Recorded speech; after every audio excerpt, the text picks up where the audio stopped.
Even one down the sideline, and he's got Cashion over the top. Big side, down the sideline. Touchdown.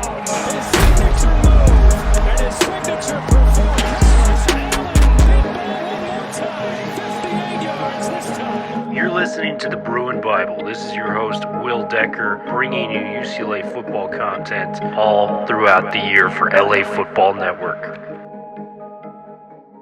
Welcome out to an international edition of the Bruin Bible. Will Decker, your host, joined by my co-host, Mr. Jamal Madney, international man of mystery out in London town right now.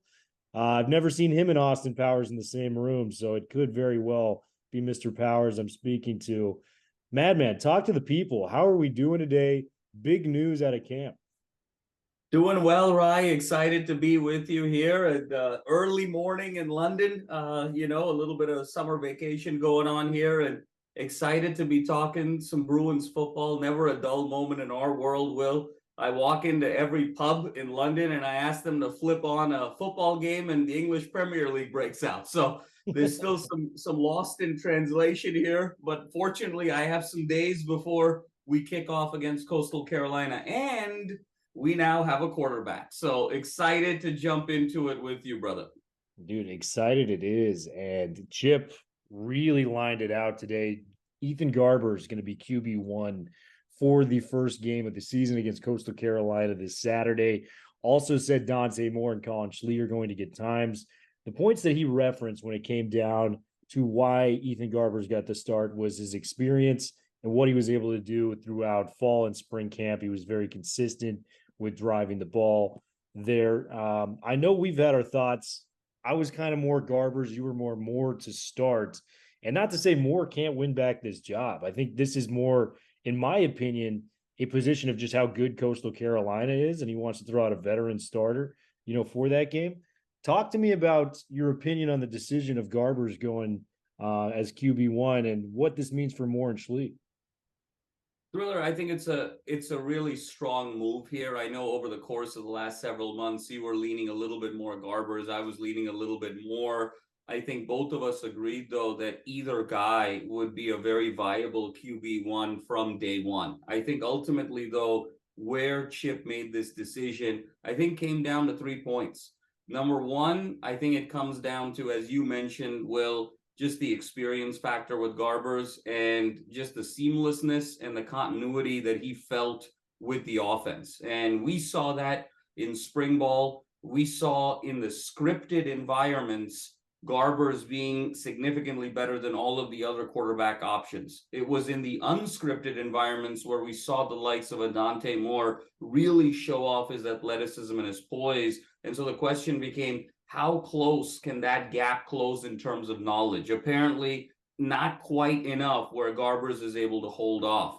Secondly, to me, Thriller, this is also a testament to Chip Kelly's belief in trust and building relationships and loyalty over time. We saw that over the course of DTR's career. It's staggering. Here we are in Chip's tenure, and this is only the second starting quarterback that he's named in his tenure. It speaks to how much he values loyalty and continuity. And Garbers being in this system the last several years and also paying his dues, I think is a real testament to Garbers getting this ultimate selection. I also think, factoring this in, Will, it's the smarter move from a team standpoint to sort of minimize the number of transactions and keep everybody engaged. Because if you start with Garbers, there's really no hard feelings from a Moore perspective or from a Schlee perspective when you look at that rationale. And all three guys now are going to come in really engaged to try and get to that starting spot at some point this season. If you flip the script the other way, Will, and you start Moore, okay, now you're in a position where Garbers is probably going to be disengaged at the start of the season and probably looking to transfer right away. And then if Moore, for whatever reason, first 3-4 games doesn't play to expectation and you have to make another switch and switch back, now you're dealing with a quarterback room that's really unhappy with you on all sides. But if you start with Garbers and if he plays successful over 12 games, terrific. If you have to make a switch at some point, it's still very seamless in terms of the decision making, and you're going to have all the guys engaged. And then finally, Will, I think it's to your original point. This is also a respect move for Coastal Carolina. I think a lot of folks aren't realizing the quality of quarterback that UCLA is going to be going up against in Grayson McCall. 78 career touchdowns against only 7 interceptions. The guy's 31-7 as a starter, including a victory over a top 10 BYU team 2 years ago. This guy is 4th year in the system, 30 plus wins and over 75 career touchdowns. UCLA definitely needs to have a signal caller with some experience under his belt to make sure that this game ends up the way we believe it will. Yeah, and this is not like we're playing Alabama State from last year. Like, this is a legitimate, out of conference opponent. And Grayson McCall, I mean, there's a case he may go down as the greatest quarterback in the Sun Belt's history after what he was able to compile. I had their play-by-play broadcaster on, who's going to be on right after this, talking about, the strengths of Coastal Carolina and what they're very good at. And, new offensive coordinator became head coach, and Tim Beck coming out there. So it's going to be a different kind of Grayson McCall than we've seen after their last coach left. But he just battle tested, 31 wins to his name, the 70 touchdowns you mentioned. This is a guy that is time and time again has proven just how much of a talent he is out there. And before he pulled his name back in from the transfer portal, lots of schools were reaching out to Grayson McCall to try to get them to come to their university. So I think that's the biggest point in why Garbers is starting, because with the freshmen, especially the initial game, there's going to come freshman mistakes. And this offense, because I do believe UCLA's defense is very talented, but what if they go down 14-0? What if it's 17-0 and you're asking a true freshman to dig himself out of a hole like that? That's just not a great position to put a 18-year-old quarterback now, a freshly turned 18 quarterback, to figure it out for UCLA. So I think for me, having Garbers out there for week 1, I think is the right move. Whether that's the case in games 5, 6, and 7, I don't know if that will be there. But keeping him on a leash and, just allowing Garbers to kind of figure it out, because we've seen this guy ball in big-time games. The Utah game, 27 of 44 through the air, 265 yards, 2 touchdowns. They didn't lose that game because of even Garbers' performance. They lost it because they couldn't stop Tavian Thomas from running the football, 4 touchdowns on the ground, 160 yards rushing.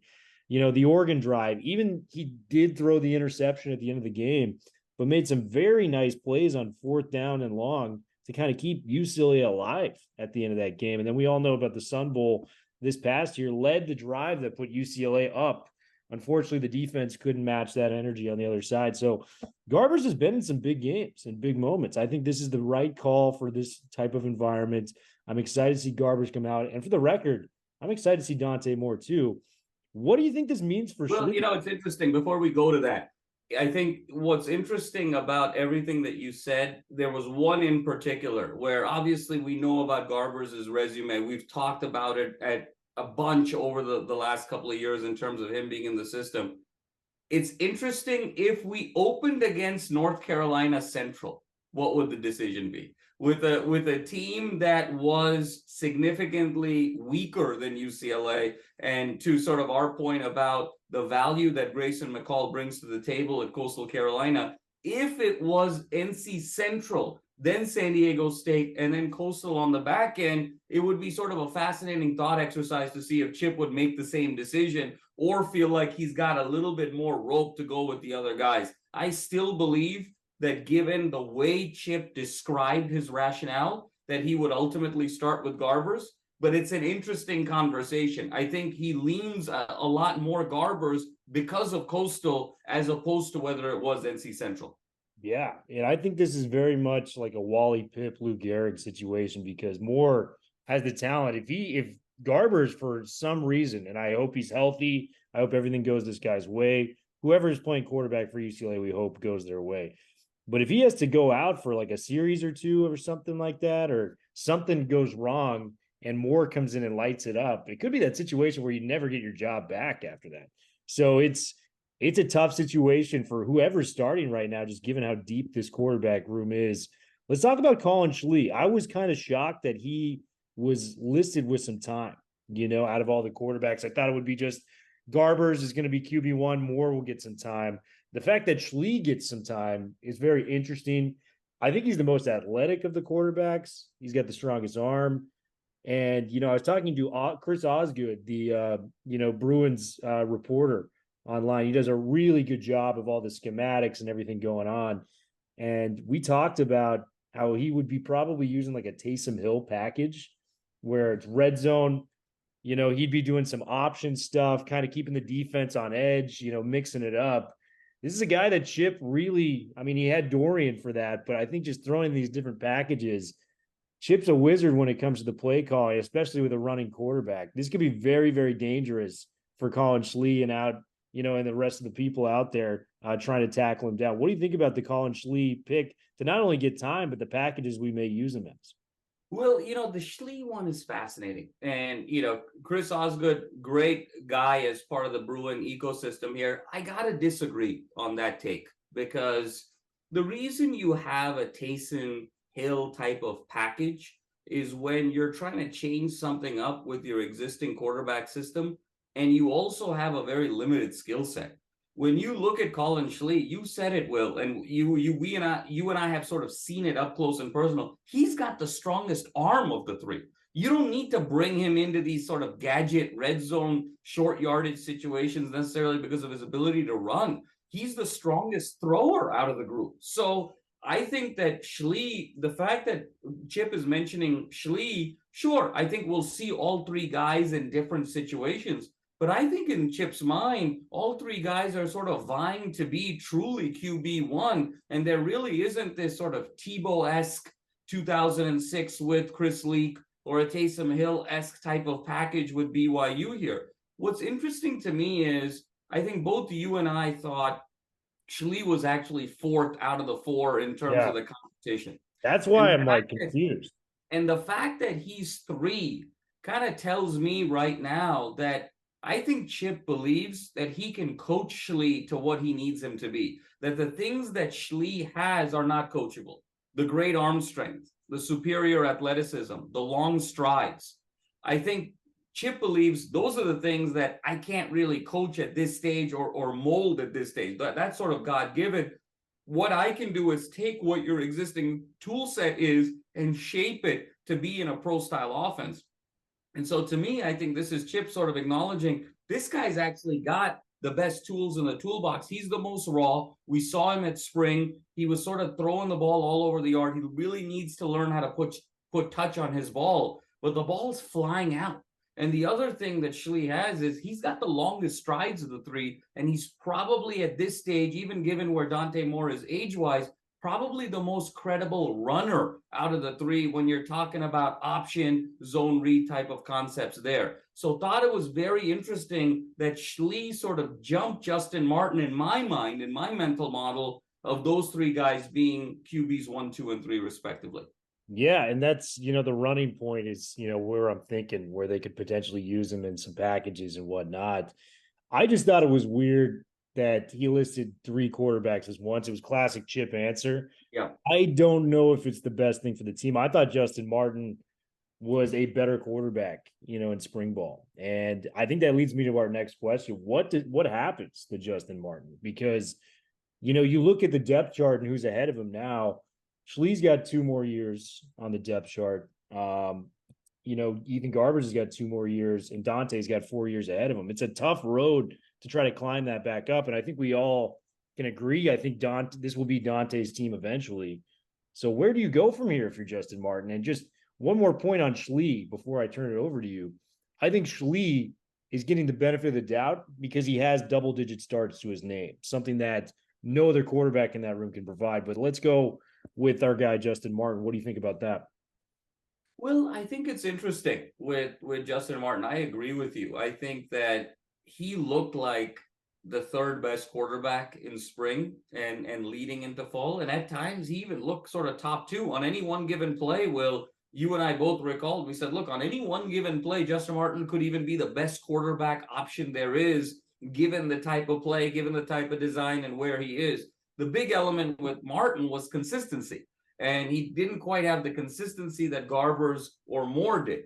And so it leaves you sort of in this no man's land where he doesn't have the consistency right now of Garbers and Moore. He doesn't have the toolkit and the upside, at least according to Chip, of a Collin Schlee. And so he is lost sort of in no man's land over here. And I think you said it really well, Will. Redshirt junior is Garbers. Redshirt junior is Schlee. True freshman is Moore. What is going to change a year from now, 2 years from now, 4 years from now? If anything, Moore is going to get even better. He's going to get more comfortable in his body. He's going to become more and more comfortable with sort of who he is and his command of the offense. Garbers is only going to get more experienced over time, not less. So when we talk about the 2 years he's been in the system, now it's going to be 3 years in the system, 4 years in the system. And for a guy like Schlee, the one knock on him has been, yes, it's double-digit starts at the collegiate level, but not Power 5 being at Kent State.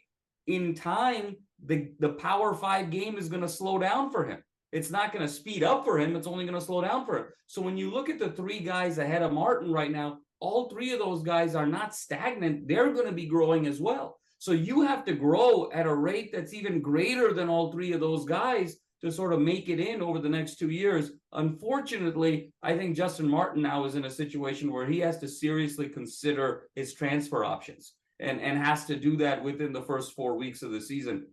I think, Will, he could be a very viable quarterback at Cal, at Stanford, at Washington State, at even Oregon State after DJU. And given the former two really trying to vie into the ACC, I think he's still going to get an opportunity to play really quality Power 5 football. But unfortunately, just given where he is in the depth chart, I think he has to now start thinking about the transfer portal seriously with his family, his friends, and sort of his close advisors.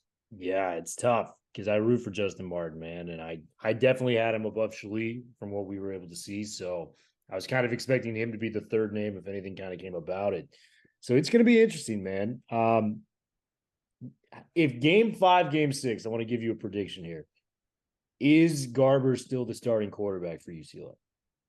So, Will, I think it's all going to come down to that Utah game, and that's game 4. So the Will Decker, always playing chess while all of us are playing checkers, pick game 5 and game 6 very astutely because Utah is game 4. I think, Will, it's going to come down to that game. I think if you look at how all three guys are going to look against Coastal, I think Garbers would have to do something sort of in the vein of 2 or 3 interceptions in this game to sort of make any sort of a change for Chip going into San Diego State. San Diego State's going to be a tough game on the road, but as long as UCLA is able to pull that out, you have a hard time believing he's going to make a change.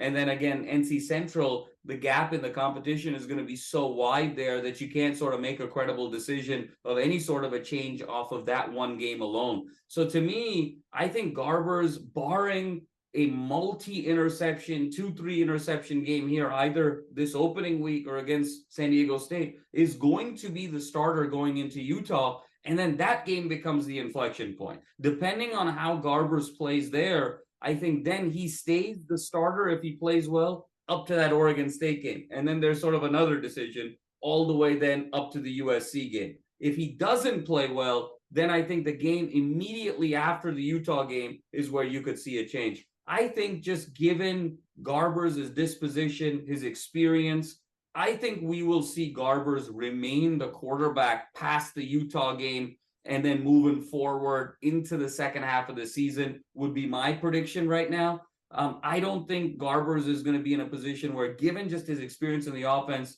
it's going to be these first 3 or 4 games where he's going to struggle. It may be down the line, and it also may be down the line where Moore finally catches up to him in terms of playbook knowledge. But I think for the first 3 to 4 weeks going into that Utah game, I think this is Garbers' team all the way. Man, I like the prediction. Man, what happens to Dante if Garbers just wins the job this year? Because it's going to be interesting. I mean, this is the NIL instant transfer portal era. You don't have to sit out anymore. You can transfer anywhere you want immediately. I'd keep an eye on Arizona State, if I was being honest, for more, just because Kenny Dillingham, is there. I don't want it to come to that, but if Garbers just wins the job this year, Is Dante just cool sitting on the bench for maybe another year? It's going to be interesting. Thriller, I think it's such a great point, and I think it's going to come down to what this looks like at the end of the year. And because let's go back to that great Alabama year, 2017, where Jalen Hurts was the starter. Everyone was clamoring for Tua. Everybody wanted Tua. Alabama just kind of kept winning. There was all these grumblings that Tua was going to transfer at the end of the year. And then lo and behold, national championship game, there's a whole Saban legendarily sort of makes the swap. The rest is history. They win the Natty. Tua ends up having a very decorated career at Alabama. So it's not always where you start in the season. It's going to come down to where you finish in the season.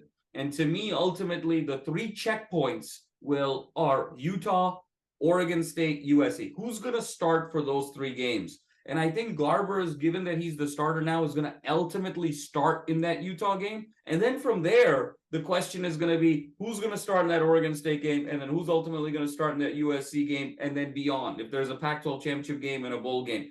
If Garbers plays at such a high level where he's doesn't relinquish that job at all, and he's 30-plus touchdowns, under 6-7 interceptions, UCLA's double-digit wins, then I think we have a real conversation on our hands about what Dante Moore does next year.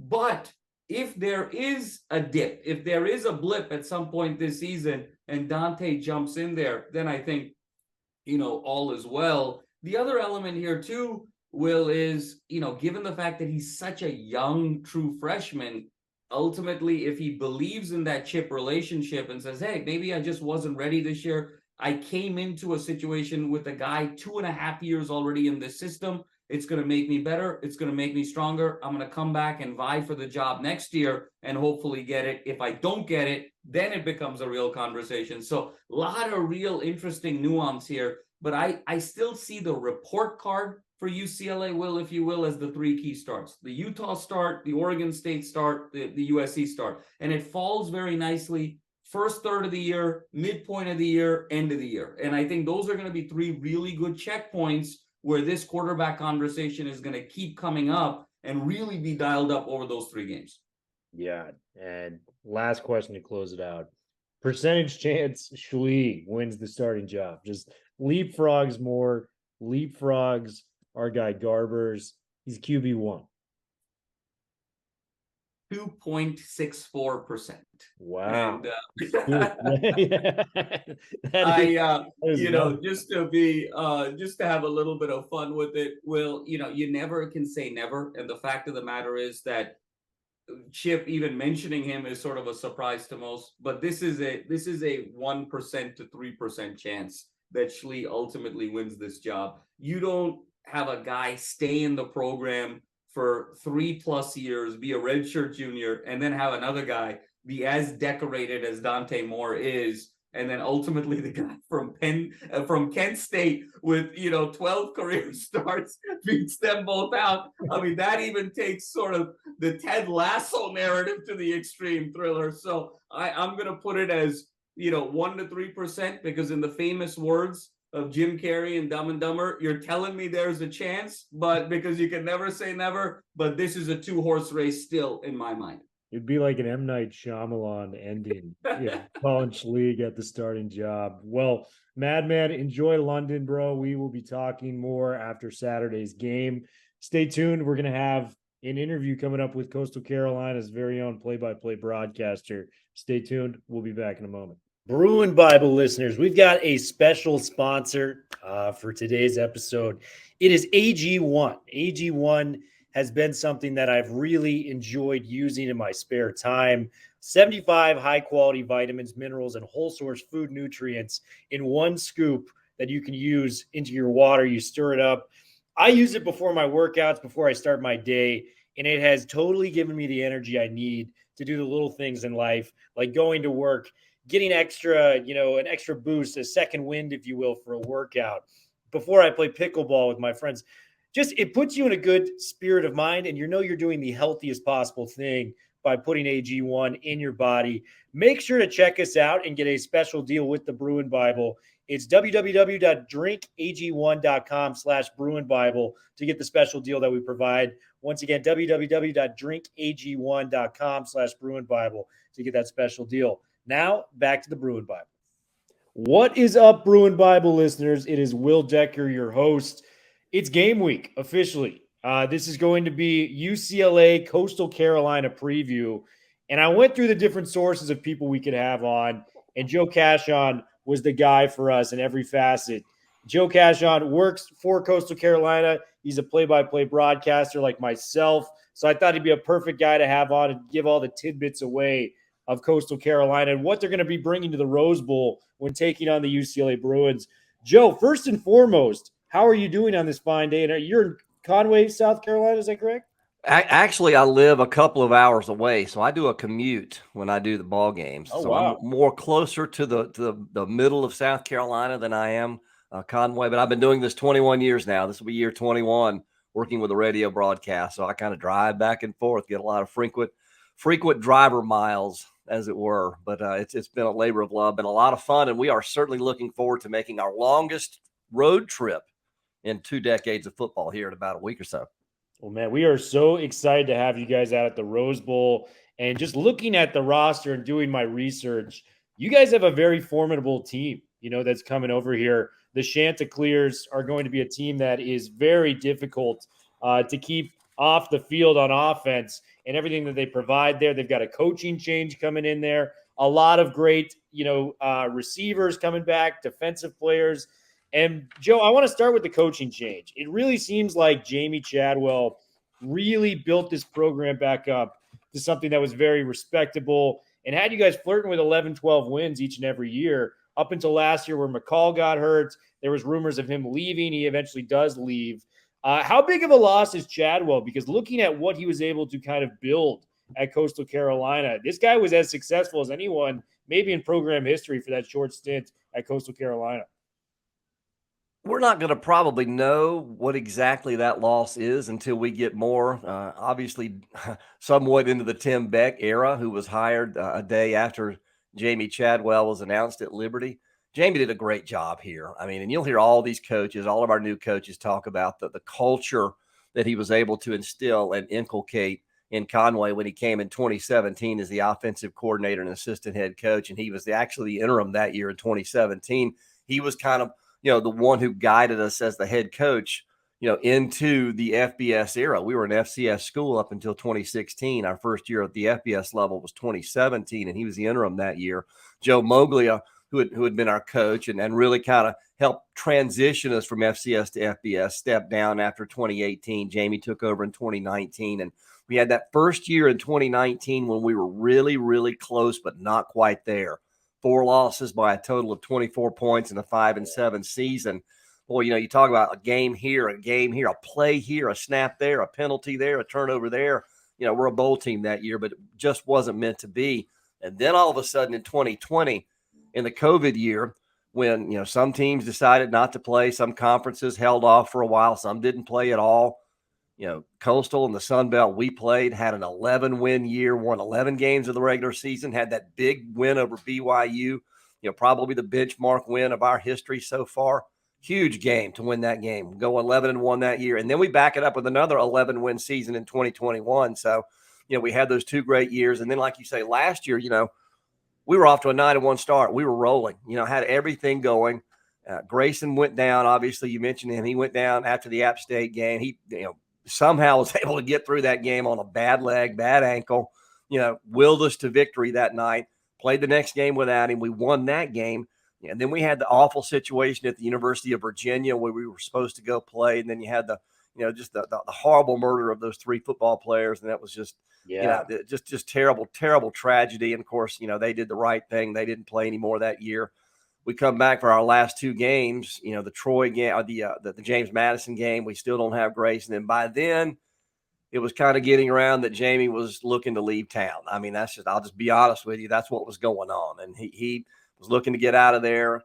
And of course, eventually, right before the conference championship game, the next week against Troy, it kind of all dropped on the, kind of dropped out there that he was going to leave. And Of course, he takes off. Then we get to the bowl. We lose both those games. We go to the bowl game, and actually, I thought we were playing well for about a quarter and a half. And Grayson was back by then. He got hurt again on the touchdown run. He came down right on top of his head, and he was seeing stars the rest of the night, so he couldn't go. And we wound up losing that game, and we wound up 9-4 on the season. But Jamie did a great job. He and his staff to inculcate a culture of winning and toughness and accountability, and loving each other. A kind of a family type of atmosphere. And that's what Tim Beck and his staff have really tried to, grow in. They're trying to take that to the next level. The family kind of thing is one of the hashtags of this program. So it's going to be hard to tell really, how big of an impact it is. But I really like Coach Beck. I like the staff. I like the Power 5 experience they brought to the table so far. And their first big test is going to be on one of the game's biggest stages, one of the most historic places to play a college football game in America. Yeah. And Tim Beck, for those unfamiliar, now taking over as the head coach, as Chadwell has moved on to University of Liberty. This guy has been in some big-time programs, but he has not been the head man in charge. He was the running backs coach at Nebraska, co-offensive coordinator at Ohio State, co-offensive coordinator at University of Texas. Now, with the likes of a Coastal Carolina, what is the vibe in the building with Tim Beck? Is he, impressing the longtime Coastal Carolina fan base in this early, tenure before we've even seen him play a game? What has stood out to you about Tim Beck, the new coach for Coastal Carolina? Yeah, he came in knowing what it was like. He came in knowing that this was a winning team, and he didn't come in right away and, telling the players, okay, this is how it's going to be. I mean, he kind of can't, as he said in a newspaper article around here, he kind of read the room. He kind of knew the feeling of the guys, and everybody was kind of shook up a little bit, I think, over what had happened. And so he kind of read the room and kind of eased on into it.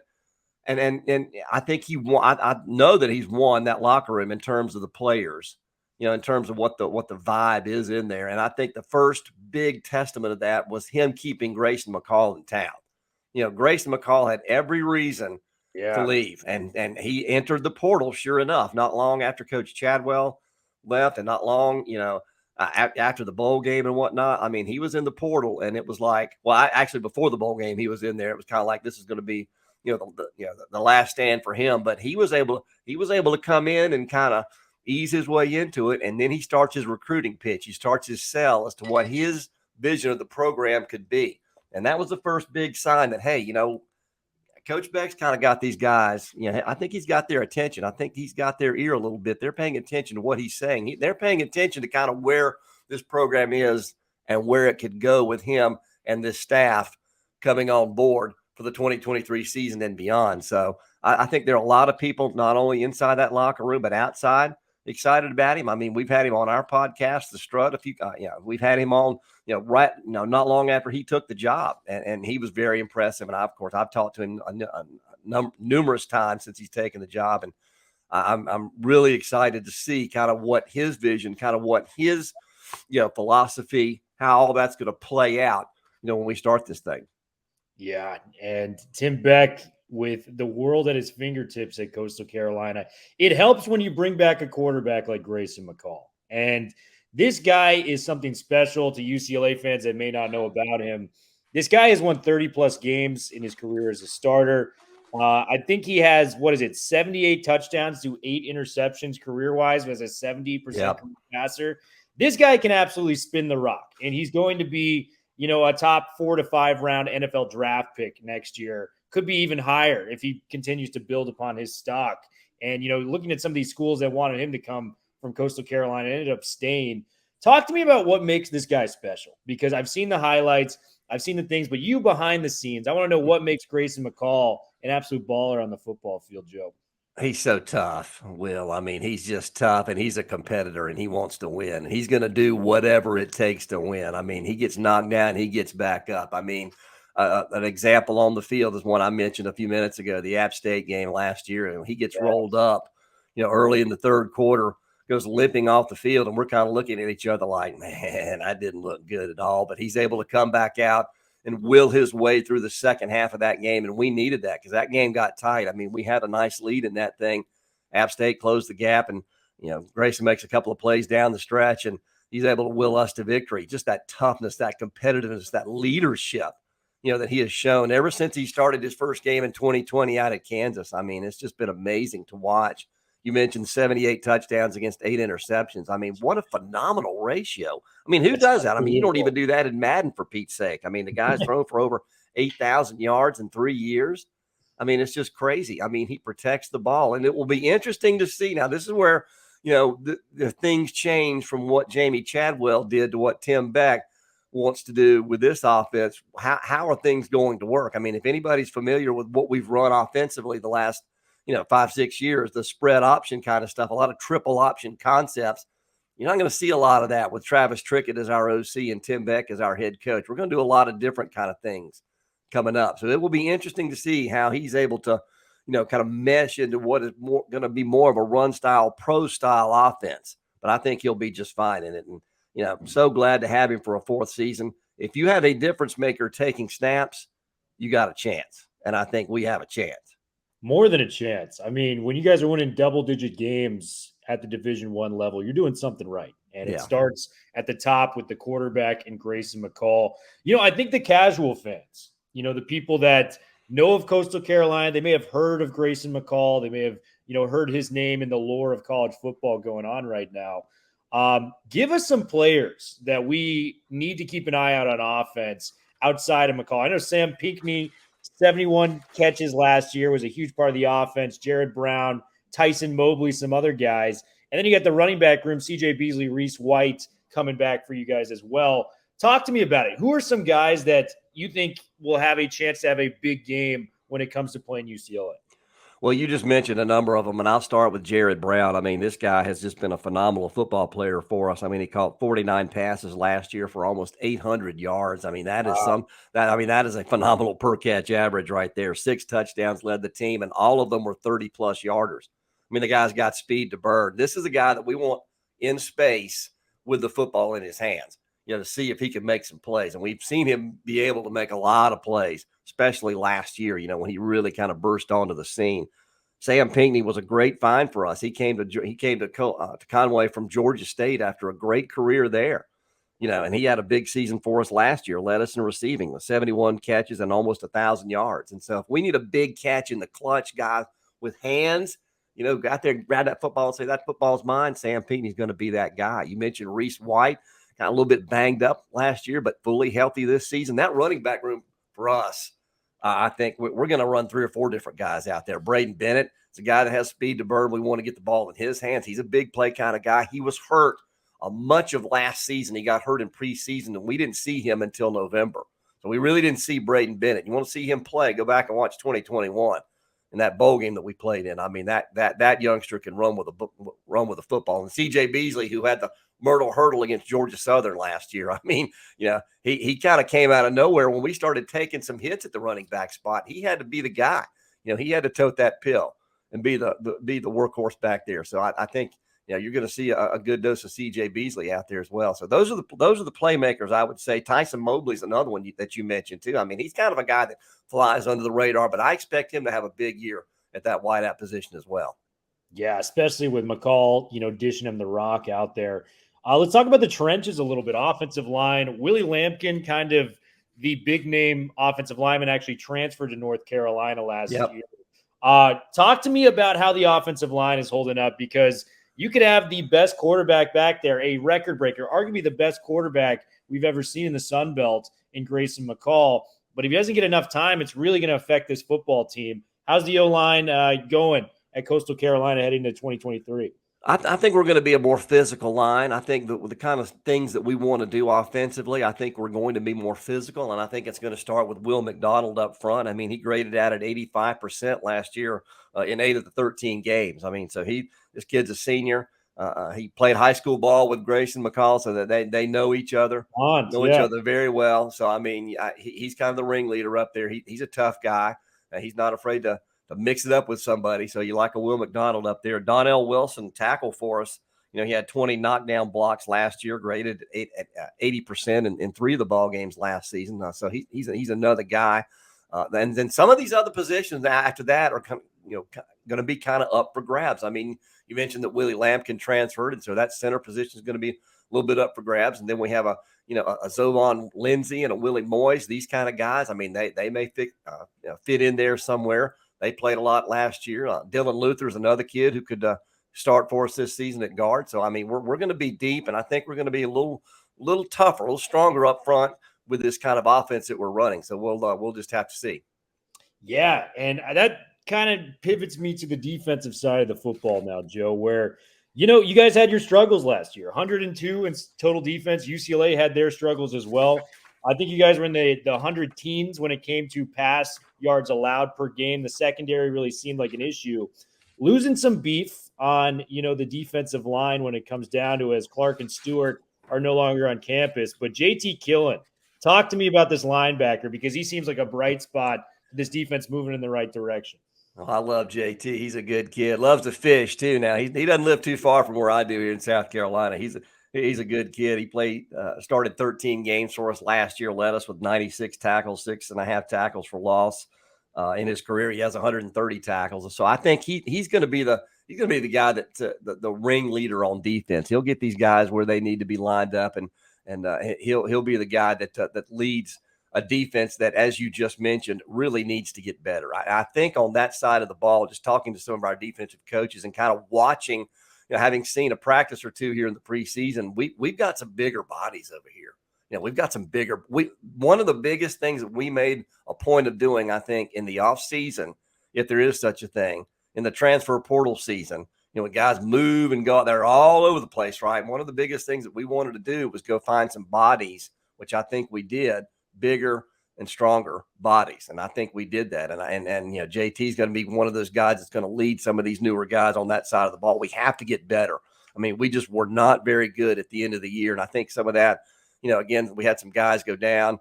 We had a guy that left for the bowl game who was a real difference maker for us. But one of the things we obviously had to do was try to get better on that side of the ball by getting bigger, and I think JT will help lead that bunch. Shane Bruce plays right beside him at that other linebacker spot. Mm-hmm. Shane's a good player for us. He played 10 games last year, missed 3 with injury, had 57 tackles, and he's a tough young man. Had a big game at Marshall last year. So Shane's going to be in on a lot of plays. Jaquan Griffin, one of our defensive tackles, he came to us from Georgia Tech. He's a big time player.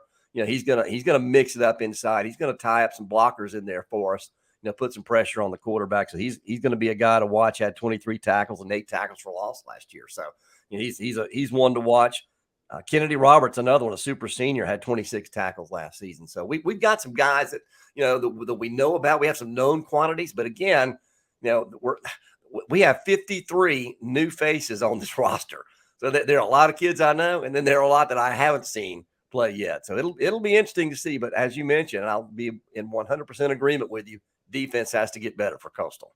Yeah, and I just feel like this game has shootout written all over it, knowing the offensive prowess that Chip Kelly usually possesses when it comes to UCLA's teams, and just what Grayson McCall can do at the quarterback position, an absolute game changer, and how he elevates his teammates around him. Joe, what is your prediction for the game at the Rose Bowl? Give me a final score. What do you think will happen, and how both teams will fare throughout the season? Oh, well, that's a lot right there, Will. So let me say this. I kind of agree with you. I think there will be a lot of points scored. I mean, talking to some of our defensive coaches, it's like obviously we've already started our UCLA scout, and having talked to them in the last couple of days, Chip Kelly, and they've known Chip Kelly, and then the way he his offensive football teams, they scheme so well. I mean, they scheme so well. They know where to attack people. It doesn't matter who they have out there. They know where to attack people, to move the ball and put the ball in the end zone. I'm going to say 38-35 Coastal on a late touchdown pass from Grayson McCall to Sam Pinckney. I think it's going to go up and down. I think we're going to get just good enough on defense to get one of those late stops in this thing. We're going to come out hot. We're going to come out fired up for Tim Beck. Our trip out to L.A. to the bright lights out there at Pasadena, we're going to be ready to play 38-35 Coastal, and I think that's going to parlay for us into at least a 9 or 10 win season. I really believe that. I think that will be a springboard to a great season for Coastal Carolina football. Yeah, I think you guys are well within your rights to do something like that. Joe, just want to thank you so much for coming on and previewing the game. Don't be a stranger coming out to LA. We'll catch a beer or give you recommendations at the very least for your times out in Los Angeles, man. So thank you so much for coming on. Will, thanks so much for having me on and looking forward to the trip. We're going to come out there and then hopefully have some fun and pick up a win in the process. Awesome. Bruin Bible, we are officially out.